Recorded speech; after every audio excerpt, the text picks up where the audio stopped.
Chapter 9. The Gibeonites deceive Israel. Now all the kings west of the Jordan River heard about what had happened. These were the kings of the Hittites, Amorites, Canaanites, Perizzites, Hivites, and Jebusites, who lived in the hill country in the western foothills and along the coast of the Mediterranean Sea, as far north as the Lebanon mountains. These kings combined their armies to fight as one against Joshua and the Israelites.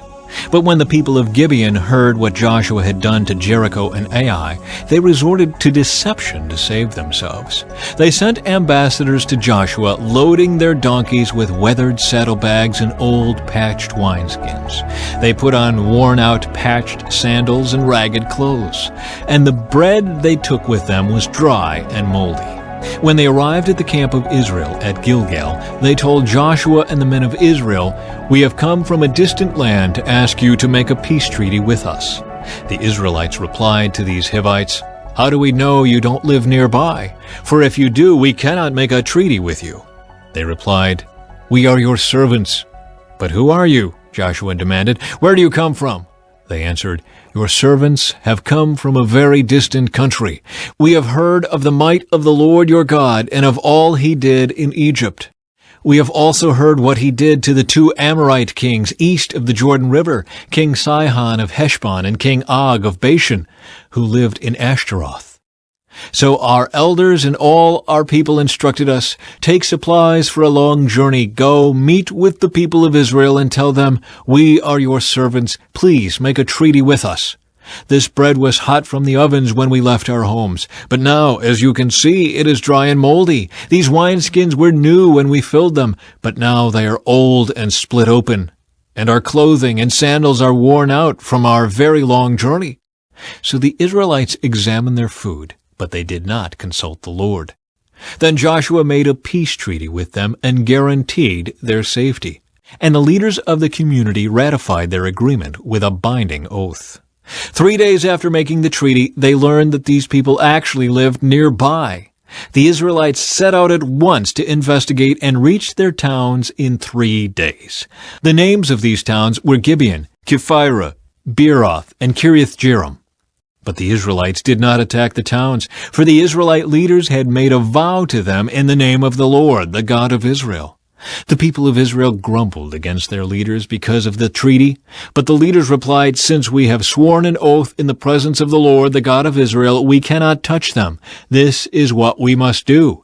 We must let them live, for divine anger would come upon us if we broke our oath. Let them live." So they made them woodcutters and water carriers for the entire community, as the Israelite leaders directed. Joshua called together the Gibeonites and said, "Why did you lie to us? Why did you say that you live in a distant land when you live right here among us?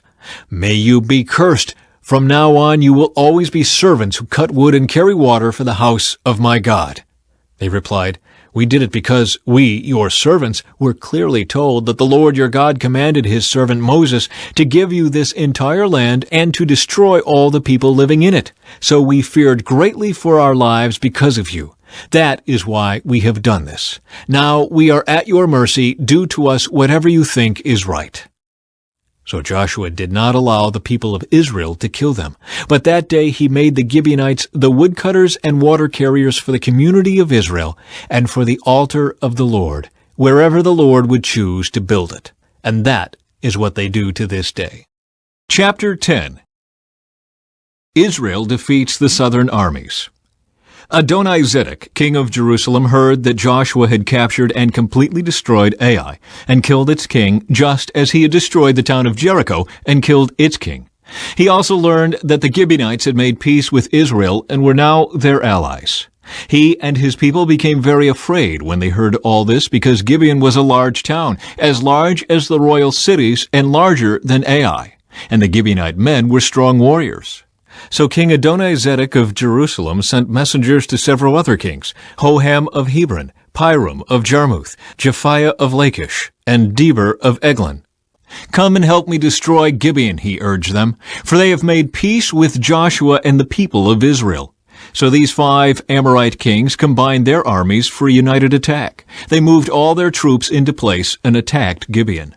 The men of Gibeon quickly sent messengers to Joshua at his camp in Gilgal. "Don't abandon your servants now," they pleaded. "Come at once, save us, help us, for all the Amorite kings who live in the hill country have joined forces to attack us." So Joshua and his entire army, including his best warriors, left Gilgal and set out for Gibeon. "Do not be afraid of them," the Lord said to Joshua, "for I have given you victory over them. Not a single one of them will be able to stand up to you." Joshua traveled all night from Gilgal and took the Amorite armies by surprise. The Lord threw them into a panic, and the Israelites slaughtered great numbers of them at Gibeon. Then the Israelites chased the enemy along the road to Beth-horon, killing them all along the way to Azekah and Makkedah. As the Amorites retreated down the road from Beth-horon, the Lord destroyed them with a terrible hailstorm from heaven that continued until they reached Azekah. The hail killed more of the enemy than the Israelites killed with the sword. On the day the Lord gave the Israelites victory over the Amorites, Joshua prayed to the Lord in front of all the people of Israel. He said, "Let the sun stand still over Gibeon, and the moon over the valley of Ajalon." So the sun stood still and the moon stayed in place until the nation of Israel had defeated its enemies. Is this event not recorded in the book of Jashar? The sun stayed in the middle of the sky, and it did not set as on a normal day. There has never been a day like this one before or since when the Lord answered such a prayer. Surely the Lord fought for Israel that day. Then Joshua and the Israelite army returned to their camp at Gilgal. Joshua kills the 5 southern kings. During the battle, the 5 kings escaped and hid in a cave at Makkedah. When Joshua heard that they had been found, he issued this command: "Cover the opening of the cave with large rocks, and place guards at the entrance to keep the kings inside. The rest of you continue chasing the enemy and cut them down from the rear. Don't give them a chance to get back to their towns, for the Lord your God has given you victory over them." So Joshua and the Israelite army continued the slaughter and completely crushed the enemy. They totally wiped out the 5 armies except for a tiny remnant that managed to reach their fortified towns. Then the Israelites returned safely to Joshua in the camp at Makkedah. After that, no one dared to speak even a word against Israel. Then Joshua said, "Remove the rocks covering the opening of the cave and bring the 5 kings to me." So they brought the 5 kings out of the cave, the kings of Jerusalem, Hebron, Jarmuth, Lachish, and Eglon. When they brought them out, Joshua told the commanders of his army, "Come and put your feet on the kings' necks." And they did as they were told. "Don't ever be afraid or discouraged," Joshua told his men. "Be strong and courageous, for the Lord is going to do this to all of your enemies." Then Joshua killed each of the 5 kings and impaled them on 5 sharpened poles, where they hung until evening. As the sun was going down, Joshua gave instructions for the bodies of the kings to be taken down from the poles and thrown into the cave where they had been hiding. Then they covered the opening of the cave with a pile of large rocks, which remains to this very day. Israel destroys the southern towns. That same day Joshua captured and destroyed the town of Makkedah. He killed everyone in it, including the king, leaving no survivors. He destroyed them all, and he killed the king of Makkedah as he had killed the king of Jericho. Then Joshua and the Israelites went to Libnah and attacked it. There, too, the Lord gave them the town and its king. He killed everyone in it, leaving no survivors. Then Joshua killed the king of Libnah as he had killed the king of Jericho.